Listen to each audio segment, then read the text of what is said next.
What's up, Agency Go fam? So not too long ago, I did this video where I was reviewing all this different email outreach software, and it started to get a lot of views, a lot of comments, a lot of engagements on my channel. And so I wanted to make this video breaking down what I determined was the best tool, which is Lemlist. And I currently do not have an affiliate program with them. I'm not getting a commission from telling you this. I just use it for my own team. I'm gonna break down how I use it to run my multi-million-dollar agency and all my SaaS outreach. And I really recommend that you use it for yourself because it is the best tool that I've ever used for outbound, far and away superior to anything else that exists on the market. It's probably why they're growing so quickly and have been able to bootstrap to tens of millions of dollars in revenue so fast. So you're gonna enjoy this, I hope. Let's dive into it. The reason I love Lemlist is because Lemlist forces you to do everything sequentially, right? So the thing about other softwares that I've used, and you could use HubSpot, I guess, for sequential stuff, but to be honest, I mean, the problem is that it doesn't force you to be sequential.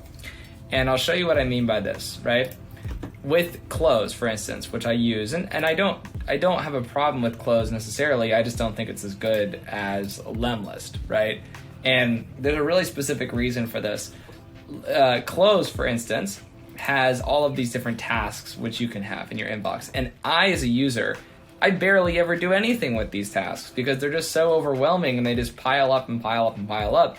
And I can still do things within the campaign even if these tasks keep piling up. You can see I have 9,123 items. That's insane, right? That I have as tasks that I have not completed yet. It's insane. And I've had the CRM for years. And you can see 2019, that's some of the oldest tasks were from 2019. Crazy. But the thing is that with this, I can do other things. I can go send an email. I can do whatever I want. I can do a phone call. I can do all this. But with Lemlist, what it does is you have your sequence.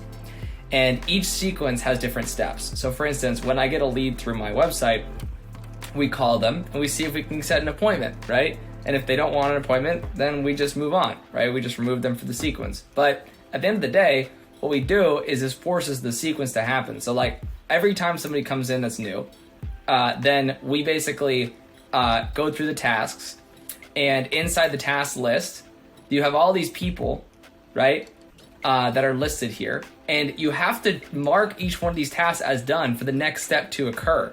And that's huge because let's say you're a BDR on the sales team. And as a BDR, you are responsible for reaching out on an omni-channel basis, meaning you're doing LinkedIn outreach, you're doing email outreach, you're doing cold calling outreach, you're doing SMS outreach, which, by the way, you should be very careful about that. That's something you should only do when you have the right kind of legal guidance to make sure you're doing it the right way. But let's say they're doing multi-channel outreach.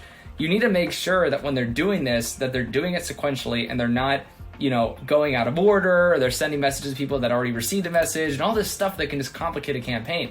And you can see here, right? Like this is my overview. This new campaign we just started this a few days ago. You can see, right? Not too long. 110 messages sent, 260 calls, 7.2% interested from the emails and 0.38% interested from the calls. This number would probably be higher as we do more calls. We haven't gone through all of them.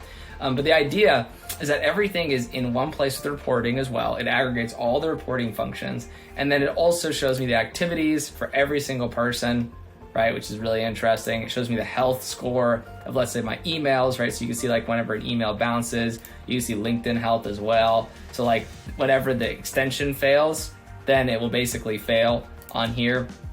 I'll show you DNS checking as well. So you can see like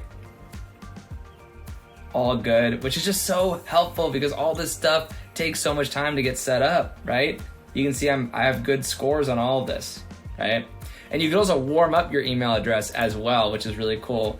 I can start my email warm-ups here instead of using Gmail, for instance, or Gwarm, for instance, or Gmass, which is another tool. But yeah, you can have all your different ones. And then another thing that's really cool is that you can actually have all of your, what's it called? The Zapier flows. If you have your Zapier automations, you can basically plug Zapier directly into the app, and then it will essentially send people down different functions. So one thing that I do, like let me go into Zapier. Let's say that I have my lead gen flows here. inside Zapier. So for instance, I'll have everything go into Lemlist whenever an action occurs to the website, or somebody books a meeting, or we get a Facebook lead magnet sign up, whatever. It'll go from my ClickFunnels account and then go directly into Lemlist, and then it'll enter a sequence. But let's say that somebody booked a meeting with me, right? I don't want that person to still get the same follow-up emails that I've been sending. And I don't want to have my BDR go check every single time to make sure that they're actually sending the right emails. So what I do instead is I add them to a post-meeting sequence. And I notify my team that the person has been added to the sequence. And it basically checks in on them after a few weeks and it says, hey, are you still interested in Agency Go and all that stuff. Or Twiz, same thing. But the thing is that it'll basically, whenever an invite is created inside Calendly, then it will mark a lead from all the campaigns that it's currently in, right? All these campaigns as interested. And when it's marked as interested, then you can pause that lead from all the campaigns in Lemlist, and then you can add it to a specific campaign. So it'll basically remove it if it's in any of these other ones, and then we'll add it to a specific one. So it'll remove it from any of these two, and then we'll add it to this one. And then when it does that, then it notifies me, and then this person goes down a different sequence, which then automatically makes everything so much smoother. So these are just a couple of reasons that I like Lemlist. I think that at the end of the day, Lemlist is just a superior application to close. It's superior to HubSpot, mainly because, and this is part of the reason why I like it, I love software. That's why I'm building mine this way as well. I love software that's built by people who know what they're doing and are in the role. So like with Lemlist, they bootstrapped this company super quickly. They are in the role. They understand what's going on a regular basis. They're not doing anything they wouldn't normally do, and they built this entire software around their actions that they're taking on a regular basis to close more deals, right? And to scale and to get more people in their software. And so I love that about them. I love that about their approach. It's very organic and it fits like a glove into my system because I know that they've done this. Not to mention they also have a huge community, which really helps in terms of scaling for them as well. So I hope you enjoyed this video. If you have any more like tips or questions or anything, just DM me down below in the comment sections and I will respond. Feel free to like, share, subscribe to this channel if you want more information on how to scale your agency to over $1.72 million in revenue. And even if you want to scale a SaaS product, I'm launching a lot of content around building SaaS products as well that you might find interesting.